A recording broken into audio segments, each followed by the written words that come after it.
Hey there, Sam from Bond Place Brewing here with your craft beer and brewing tip of the week. If the professional level is what you want to achieve, or if not, things like pH, water quality, get your water tested. It's a very simple kit most often.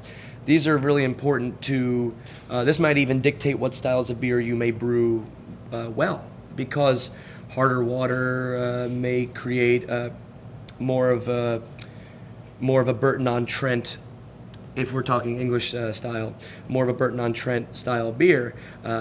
Things like gypsum are great for hop character, acidifying your wort, lower pH. This is great for hop character, but not necessarily great for yeast health. So monitoring things like pH can be important.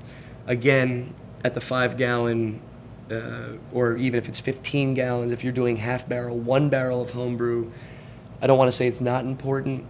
Have fun with it.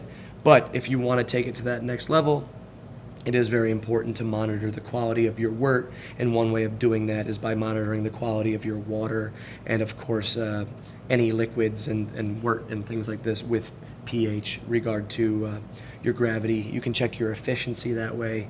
And then, of course, starch conversion. Maybe you're getting a low efficiency, you don't know why. Do a starch conversion test. Make sure you're converting all of these grains into fermentable sugars. So over crushing your grain does not allow, or will perhaps create too sticky of a mash. The dreaded stuck mash, of course, something that all of us brewers, knock wood, hope never happen, but of course inevitably do happen. To not crush your grain enough will not release enough or not create enough starch conversion and not have enough enzyme reaction. Enzymatic reactions are more easy to achieve these days because malts are way more highly modified.